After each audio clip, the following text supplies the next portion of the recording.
apps, virtual assistants, automation tools, and systems to scale our businesses, increase our profits, and have more time to do what we love to do each day? That is the question, and this podcast will give you the answer. My name's Dr. Steve Day, and this is Systemize Your Success. Hello, in today's episode, I'm going to be continuing the conversation from last time where we were talking about the Personal Systemization Plan. And then I'm going to give you some tips and tricks on how to use that information really effectively in your business right now to help you to get more organized, to get better visibility, on everything you and your team are doing, and also how to use that to guide hiring an assistant really effectively. And I'm also going to share some tips and tricks to make your prioritization of either tasks or projects or goals super simple in a visual way that you and your team can all get involved with, because I think that's really helpful in when you are creating your personal systemization plan. Okay, so following on from last time where I discussed the importance of actually creating a plan to what you're going to actually delegate and offload first, or systemize and automate, depending on where you're up to in your journey in your systemization of your business. So in that I discussed the personal systemization plan. And this is all about basically deciding how long all your existing work is taking, so you know which of those tasks you should be getting off your back first to save you the most amount of time as quickly as possible. We also discussed that you should think also about the impact on your bottom line of each task, because if you can replicate and multiply stuff that actually has a positive impact on your bottom line, that's got to be a good thing. So you should have higher priority for those type of tasks to get them off your back so they can continue without your involvement, but also taking consideration how difficult they would be for you right now, knowing what you know, to actually create systems for and actually delegate to other people. Once you've got that information, once you've made those decisions, you can then decide, okay, task X or task Y is the most obvious one to actually look at first and systemize, then you can crack on and actually delegate that to somebody else and start building or documenting systems around it. So that's the idea of the personal systemization plan. And one technique I want to share with you for if you're struggling to decide, okay, look, I've got this long list of stuff that I've actually created. I've noted down everything I've done. I know roughly how long it's taking, but I'm struggling to prioritize what I should be actually offloading first. And a way that I found really helpful, I'm a visual person, so I find this particularly helpful, is to use what's called an effort impact matrix. And on that matrix, which I've not come up with this idea, this is just something I've borrowed from some clever person who came up with this before me, is the idea is you basically create put a plus sign, if you like, in the middle of a sheet. So you split the sheet into 4 quadrants. So you've got a top left, top right, bottom left, bottom right. And on the horizontal axis, we're going to put the word effort. And on the vertical axis, we're going to put the word impact. So the higher up something is on the page, the bigger impact it's going to have on your business. And that could be, in this context, personal systemization plan context, it could be how much time it's going to save and maybe how much it might affect your bottom line. And you could combine those two things together to get a single sort of relative figure. It's not a number we're giving this, it's just relative to other tasks. And I'll explain that in a minute. And this is why I think this is a really useful technique, because you can make things relative to every other task in your business or every other project or every other goal or whatever it is you're trying to prioritize, really simply and visually. So vertical line, we've got our impact. How much impact will it have on your business? On the horizontal line, sorry, did I say that right? The vertical line is impact. On the horizontal line is your effort. So the further things are to the right of the page, the bigger effort it is to do them. So if something is in the top right quadrant of your page, top right corner of the page, then that is going to be something with a high effort.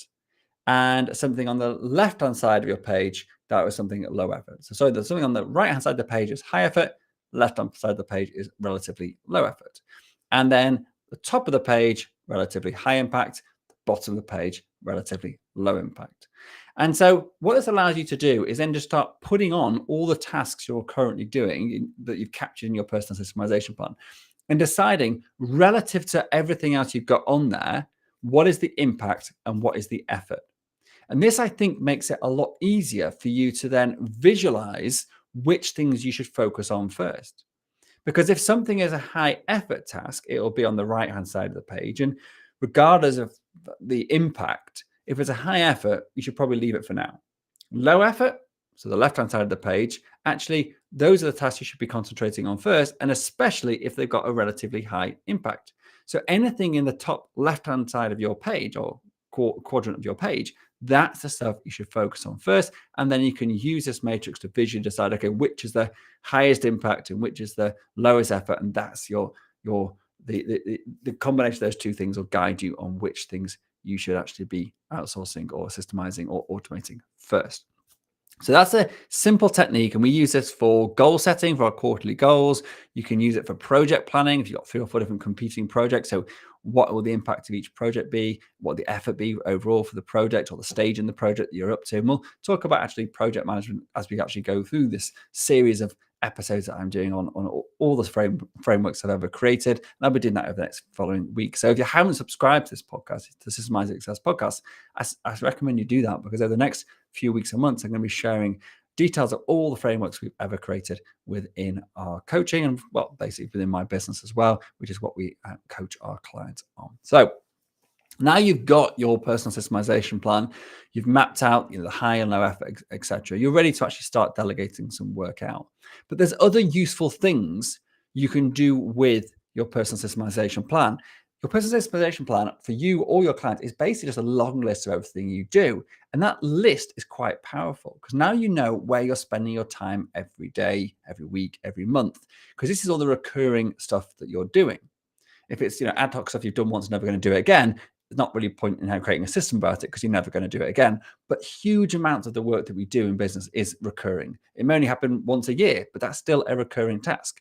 And it may be that because it happens once a year, it doesn't have a huge impact over the overall of your business. Or it may be an absolutely massively important task that just because it happens once a year, it doesn't mean it shouldn't be systemized. So you've got to weigh this stuff up. And this is what the PSP is meant to be all about, or the Personal Systemization Plan is meant to be all about. But just in the nature that you've now created a long list of everything you do, we can use that to actually get really organized.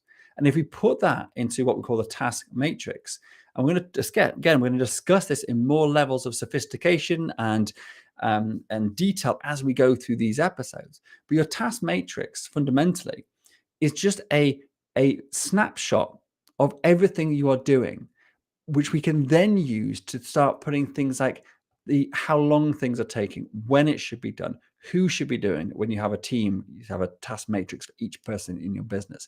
We can start communicating on a task matrix. So all the tasks, when you delegate it out to somebody, or even when you're working on it yourself, if it's something that you're doing and you want to involve other people, we use the task matrix to do all the communication about every single task in your business, which means we eliminate email and instant messaging, and we have everything in one central place. It's a really powerful thing. And we're going to go into it in lots more detail as we go through. But today, I just want to focus on one thing, and that is turning that list that you've created of everything that you've been capturing in your personal systemization plan into a true representation of where you are spending your time every day, every month, every week, and every year, quarter, whatever. And it's super simple. So the task management app that we use in our business is Asana. But this same process you could do in ClickUp, you could do in Trello, anything that allows you to create a Kanban style board or a list where you can have sections, and in each section you put tasks. That pretty much covers every task management app out there, because just by the nature of it being a task manager, hopefully you can create lists and then break those into sections. Once you've chosen your task management app, and again, the one we recommend is Asana, create yourself a project, and on there, create a section for daily, a section for weekly, a section for monthly, and a section for periodic. Now, you can break that down further if you want, quarterly, annually, biannually, whatever. That's up to you. But we just have those 4 main ones: daily, weekly, monthly, and then periodic. And then all of the tasks that you've been capturing in your personal systemization plan, we're going to populate your task matrix. So if you do it every day, it'll go in your daily column. If you do it every week, it'll go in your weekly column. Or if you do it twice a week, you put it in the weekly column twice, because then you can say, I'll do this on a Tuesday and I'll do this on a Friday or whatever. And so therefore, you then have a complete record of everything you do on a recurring basis in your business. And if you get your staff to do the same, for everything they do on a recurring basis, suddenly you've now got total visibility about everything that's happening in your business on a recurring basis. That's a pretty powerful thing in itself. But what we can now do is start thinking, okay, well, everything has a due date and time, so we can put that onto the task. We can then assign it to somebody. And we can also, because we've done the personal systemization plan, we know how long on average these things are taking. We can add that there as well. This allows you to then more easily balance workloads, because you can see, every day I've got these 10 tasks I do on a recurring basis. And because you know the average time for each of them, you can add that up. And most task management apps will do this automatically. You can add that section up, and it say, well, every day I spend 4 hours doing recurring work. Taking into account breaks and problems, I probably only got a couple of hours free to actually do new stuff. And similarly, you can do this for your staff as well. So when you're throwing a new project at somebody, because you now know what their recurring commitments are, then you can see how much capacity they've got in order to take on new work, and you won't be disappointed when it takes them, a lot longer than you thought maybe that was going to take them, because actually they've not got much time spare. So it's a really, really powerful and easy thing.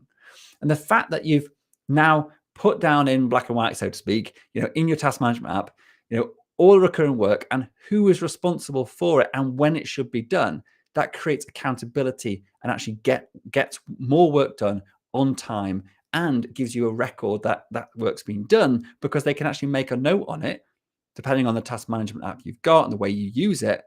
And I'll describe that, how we do this in more detail going forward when I talk specifically about the task matrix.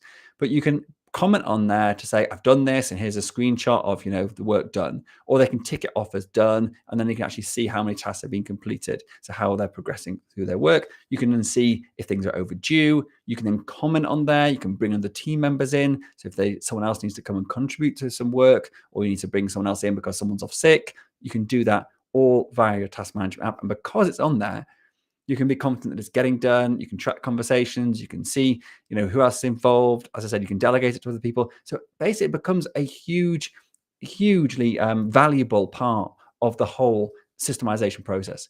Being clear and having total visibility about everything that happens in your business on a daily, weekly, monthly basis is a massively powerful thing. And because you've done the hard work by actually documenting all this stuff for your personal systemization plan, you might as well take this next step now and capture all that on your task matrix, which we're going to develop as we go through. So all in all, today we've talked about how you can use an impact effort matrix to help you to prioritize things in a more visual way, and then how bringing all the information you've captured on your personal systemization plan onto your task matrix in your task management app gives you total visibility, total control over everything that's going on in your business, both for you and for your staff. And the last thing I want to talk about actually today is recruitment, and how this actually can be used to help guide your recruitment. So this works if you're a solopreneur and this is like literally just you putting everything in, or you've already got a team and everybody is, in your team, maybe got 4 or 5 people already working your business, and they're all putting stuff onto their task board and creating their personal systemization plan. And hope at the back of that, you're going to get a list of stuff which you think, what, either I, as the solopreneur or the business owner or the manager, I shouldn't really be doing this. I should be delegating this down so I can elevate myself up. And so you're going to create a list, even if it's from your own or from all of your team, of all the stuff that you want to delegate. And that becomes the list of stuff that when you hire your assistant, which I'm going to talk about in the next episode, when you hire your assistant to start creating the systems and start actually doing this lower value entry level or repetitive recurring work, it gives you basically the foundation of the job posting. What type of person do I need to hire based on the type of task which I'm trying to delegate to them? Because what so many people do, and what I did, I hold my hands up to this many times in the very beginning, was I just hire somebody, not really knowing what work I'm going to give them, and then try and sort of fudge into so when they start with, sorry, my phone just went distracted me, and so when they come to work for you, not really got a plan, and so you're not really clear on what work is they're going to be doing, and therefore you may hire the wrong type of person. By doing this up front, it allows you to have a really clear plan, a clear job description, and be able to, and I'll talk about this more detail next week, but be able to be hiring the right type of person for the type of work that you need to offload. And that is massively valuable in itself. Okay, so in summary, what I've talked about today is about using a impact effort matrix to help you visually prioritize what it is you're going to offload, and that technique can be used for lots of other types of prioritization work in your business going forward. I've also talked about how you can get all of those lit tasks that you've put into your personal systemization plan and just move them into a task management app right now and start creating a total picture of everything that happens in your business on a daily, monthly, weekly basis, or daily, weekly, monthly basis, and start actually having visibility and control over all the work that's getting done, and use that to keep people, either yourself or your team, accountable and make sure work is getting done on time, every time, and having a way to communicate and collaborate more effectively. And lastly, I talked about how this same work, the same personal systemization plan, can be used to guide your recruitment and actually make sure you're hiring the right person to be able to do the work that you need them to do, to be able to delegate down and elevate up, both for you and your existing team.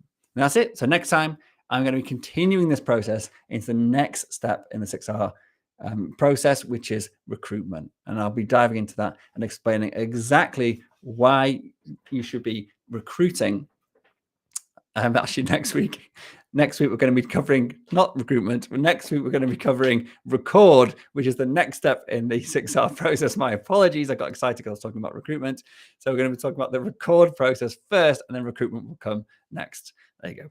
So that's what you can expect next time. Record is all about how you get stuff out of your head as quickly as humanly possible to save you having to ever write a single word in operation manual, how to get every single piece of information needed for someone to do the task from start to finish without your involvement, and to do that without it actually taking you any more time than it would normally take you to do the work. All that next week. And then the week after, we will be talking about recruitment. All right, see you then. Bye.